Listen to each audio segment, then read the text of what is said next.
welcome back to my channel. I hope you guys are all doing well. So this video is my 1 month loc update. Yay! I'm actually really excited of how my hair has been progressing this past month, and there has been a lot of changes as well. Just a little disclaimer, I am going to be looking down at my laptop because I have all of my notes on my laptop right now. I'm filming on my phone, so yeah. So yes, I am finally 1 month locked. I feel like a lot has happened this month with my hair. I have gotten so much frizz and just a lot has happened this month. So this is the most excited I felt about my loc journey, of my loc journeys of the 3 so far. Mostly because I know what to do and what not to do, like with the install and everything. So I feel like this set is here to stay. So on this channel, I'm gonna be mostly putting up my monthly loc updates. I will be putting other videos here and there as well. If you want to see a weekly/daily view of my hair and how it's progressing, make sure to follow me on my Instagrams. I do have 2 Instagram. One is my personal account, but the other one is my Loc account. So now that we got that out of the way, make sure to grab some popcorn or something, grab a snack, grab some water, because this video is going to be pretty long. I do have a lot to talk about. So let's get into the video. So if you haven't seen my video that I posted last month about me installing my locs, I'll leave that up here or up here. I forgot which side it's on. But basically, I started my locs June 6th, 2021. So a month ago, I started with 2 strand twists and I interlocked the roots. And I also started with basically clean hair. I had shampooed my hair and deep conditioned for the last time. And then I used this leave-in. Let me show you.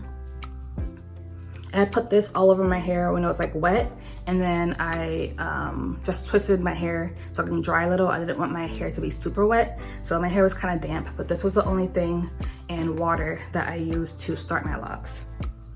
I didn't put a lot in my hair. I had put maybe like 2 quarter sizes or maybe a 1.25 size for my whole entire head.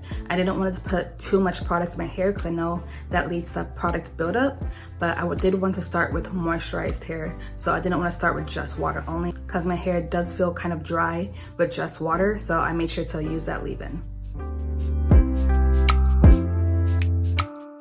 So I already did a loc count video and I'll put that again up here or in the description below. A couple weeks ago, that was my loc count for then. I did have 140 locs. I started originally when I had first installed this set, I had started with 150 locs. That's what I counted on day like 1 or 2. And then as time progressed, I noticed that some locs were too small. I was also watching, I think her name is Dixon Locs. I'll put her name right here. I love her locs and she does locs. She has a studio actually in Orlando where I live, but I haven't gone to her. I probably will in the future. Anyways, so she was saying that when she installs locs, she makes sure to make the locs in the perimeter and in the nape bigger than the rest of the head. So I had originally done some locs that were too small, especially at my temple area. I had lost hair right here and right here from scalp eczema, a really bad reaction, and they just basically fell out. So these parts are thin, but they are growing back. So I'm pretty sure this area will I will make sure to incorporate it into the locs behind it. I'm not gonna try to make a new loc in those areas, but yeah, those are my problem areas. And then I do have finer hair on my sides. So I did combine basically the ones in the front. I didn't do any combining in the back. The back is fine. The back literally has no issues. I don't have any issues with the back except my nape. And I did combine, I made the very last row 4 locs instead of 5 locs. So that was what I combined as well. But most of the ones I combined were in the front. I want you to see how tiny I made a loc. Like, look how small, look at this piece. Look how thin it is. Make sure you can see. This is one, okay? And then this is another one. So I'm going to combine these two. So I wanted to come on here real quick to show you that I'm combining 4 more locks, I guess. Yeah, 4 more locks. These two, because I don't like how thin they are. I know they'll thicken up, but this part of my hair is like more fragile, so it needs more of a base. So these two, and then these two. I had already started twisting them up together so I can be separated, but these two. I'm really happy how my hair looks now, so hopefully I don't have to combine any more in the future, and I'm hoping I'm staying at this number. I also think that my sizing for this set of locks is way better than my first set of locks. On my first set of locks, my locks were so much bigger in the back, and I'll like insert a picture somewhere. Let me move over to the side so I can put a picture over here. The size difference between like one of my locks in the front compared to one of my locks in the back was like ridiculous. So I'm hoping that everything is about the same size. I'm pretty sure the back is still going to be a little bit bigger than the ones in the front. That's just how my hair is. My hair is thicker in the back, but they are for the most part around the same size. So I'm happy about that. So I do have a couple issues with my locks that I'm trying to correct and making sure that it doesn't affect my locking process in the future. I had a lock up here. Let me try to find it. That I crocheted already. It's this one. It was like splitting in the middle, like the middle of the lock was open. I'll also insert a picture of what that looks like. So I crocheted that one, and I crocheted the one behind it because they both were doing that. I haven't noticed any others doing that. So these, no, this one, it's this one, and I think this one I kind of crocheted here, not as much as this one though, because they were open in the middle and I didn't want to have like a split in my lock, so I made sure to correct that like immediately. The rest of my locks aren't really giving me that problem, so hopefully I don't have any more of those problems in the future. Another issue that I'm having is every single time I wash my hair, the back like 3 rows basically come undone. I think it's because it's so much shorter than the rest of my hair, because my hair was tapered and actually the back was shaved when I had my micro locks, because I had a undercut. I'll put the picture here too. So it obviously has grown so much. This is my lock that's 2 months ahead. It's kind of 2 months ahead because I had to add some hair to this one, so it's kind of like 2 months ahead but not at the same time. But yeah, this is how long the back is right now. So yeah, the back 3 rows basically come undone every time I wash my hair, and so because of that I was trying to interlock every week basically, because I wash my hair once a week every like 5 to 7 days. So I was like soft interlocking every week just for those areas because they would come undone. But I have since then instant locked or crocheted those locks in the back. I do have a video that will be coming out next week on that process. I basically showed the front one because I couldn't really show how I was crocheting the back ones because I didn't have my tripod with me, but I showed how I crocheted the front one. But yeah, I did that same thing to the back ones, and they've held a little bit better. This back section of my hair is kind of loose. It's a looser texture, and this part of my hair is also a looser texture. If you can tell, they're like, yeah, they're pretty loose. So crocheting the ones in the back kind of helped keep it together. I have washed my hair since I crocheted and I didn't notice any slipping, so I'm really happy about that. So hopefully I corrected that problem and I won't have issues anymore. But like I said, I did have to like manipulate my hair every week. I do feel like I've been manipulating my hair a little too often than I would like. So I'm gonna try to keep my hands out of my hair for this whole month, and then when I retighten, that'll be like the only manipulation I do later on. But yeah, I'm really trying to not touch my hair too much or like play with it, because I know that that can cause issues in thinning. So yeah, I have really bad hand and hair syndrome right now, especially since I'm touching and loving the frizz. So I like playing my hair a lot, so I'm trying to stop doing that. So I want to talk about my first wash. My first wash I did a week after I installed, and I watched some YouTube videos with ladies with short starter locks.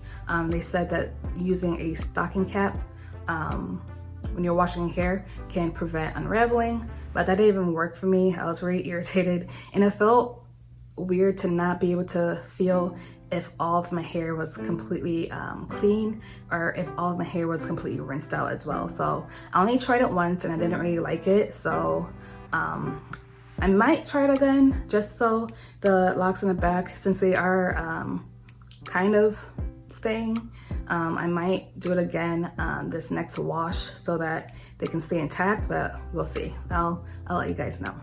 When I was retying the ones in the back for each wash day, I wasn't going all the way to the root. I was basically doing a soft interlock with just my fingers, so I didn't use the tool that I usually use so that I wasn't causing too much tension, but I did try to interlock like the majority of the length, but I was able to like fit like one of my fingers in the between the length of the lock and the root. So like I said, I do wash my hair every 5 to 7 days. I'm trying to stretch the time in between my wash days just because of the slippage and I don't want to have to deal with it all the time.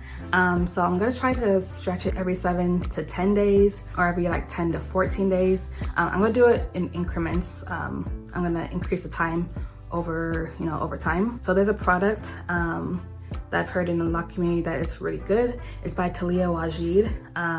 It's the cleanse spray, I think, a moisture cleanse spray. I'll put a picture here of what it looks like. But I've seen some ladies and I've asked on like some loc Facebook groups if that stuff is good for locks and if it actually helps with itchy scalp, because I do have scalp eczema as well. That's why I wash so often. But I heard some great things, so I might try that out this month and see how it works for me. So yeah, I suffer from scalp eczema. I've suffered from it like in the past, even when I had my loose natural hair way before I started locks, but it wasn't bad. It didn't flare up often. It would only flare up if I used like Kanekalon hair. Basically that was an allergic reaction, to be honest. So I haven't used Kanekalon hair or any braiding hair, to be honest, for like 3 years now. But yeah, so that's usually when it'll flare up, or if there was a product with shea butter in it that I didn't know, it'll flare up from that. Or certain highly fragrant products, I would get those issues. So when I had my first and second set of locks, I basically wasn't using any of those hair products. I was basically using like rose water, aloe vera juice, regular water, and like oils. I did use a leave-in here and there, but I didn't have any issues with it. So fast forward to after I cut my hair from my micro locks, I started using hair products again. One of them was Kinky Curly. I'm okay with Kinky Curly, but I had a lot of leave-ins that I was using and deep conditioners and just different products because I was excited to like wash and do my hair again and do wash and goes. So I had like a decent amount of products, kind of became a slight product junkie at that time. So when I cut my hair and I was doing wash and goes all the time and everything, my scalp eczema flared up so much. It was flaring up all the time and I didn't know what was going on. All the products I had used previously before I had locks. Like I knew all those products and I had shea butter. They were fragrant, yes, but they didn't cause me any issues prior. I think me using hair products again caused a lot of inflammation on my scalp because it just wasn't used to it. I haven't had any major flare-ups since locking my hair at all. My scalp is dry, which is why I do like to wash my hair every like 5 to 7 days. But to combat those issues that I had earlier, I do still make sure that I shampoo my hair with a dandruff shampoo just so that I don't have any itching. So let me show you the 2 shampoos that I use first when I wash, and then I do have other shampoos that are like more moisturizing that I wash, that I use after these shampoos because these shampoos are pretty drying. I'll give you another video of all the products I use, but I did want to show you these 2 shampoos that I use on my scalp every week. So this is a Selsun Blue extra strength medicated shampoo. It says men's care, I just noticed that. It's an anti-dandruff shampoo with psyllium sulfide 1%. And I had went to the allergist because I had other allergy issues going on at the time when I had a whole bunch of flare-ups. So he suggested that I use this shampoo right here. And before I had went to the allergist, I had started using the As I Am Dry and Itchy Scalp Care Olive and Tea Tree Oil dandruff shampoo. I'm not even gonna try to pronounce the active ingredient, like the medication that's in here, but this is what it looks like. I also have the conditioner and the oil that I put on my scalp sometimes for of this line. So it's for anti-dandruff and psoriatic dermatitis, which is scalp eczema. This one is just anti-dandruff. I feel like this one works a little bit better in my opinion, but these two are both great. So right now I am interlocking with a 2-point rotation. For on my maintenance days, I make sure to split my hair in half the way that I had originally installed it. So I have like a ear to ear part, and then the back half ends in a rotation going down. So maybe from 12 to 6, people use a clock method. And then the front ends on a rotation from I think 3 to 9 or whatever it is. It goes backwards instead of going down. So everything points to the back. I did it that way so that I can basically part my hair on any side that I want right after a retie. So my interlocking tool came in a bag like this. I got it from Amazon, and this is what it looks like. This is the bigger size, and this is the smaller size. I use the smaller size to interlock my hair. I do also have like these yarn needles. They're metal. I use pliers to open the eye. These were just in case I needed extras. I did have them in here, so I'll keep them all in this baggie. So lastly, I'm gonna be talking about my budding and frizz. I don't think I have any budding. I do have a lot of frizz. As you can see though, like you can definitely see I have a lot of frizz. I am loving how it's making my hair feel or look thicker, I guess. And I know that with the frizz comes the locking process. So I know that my hair is progressing pretty nicely.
So I think that is it for this video. Thank you guys so much for watching, and I'm sorry if this video was super long, but I had a lot to talk about for this first month. Make sure to follow me on all my social medias. It'll be at the end of this video and also in the description below. I'm just loving my hair so much. I'm really glad that I did this again. Yeah, I'm very glad to be in the Loc community once again. Hopefully I won't take these down anytime soon. So thank you so much for watching this video. I'll catch you guys in my next one. Bye.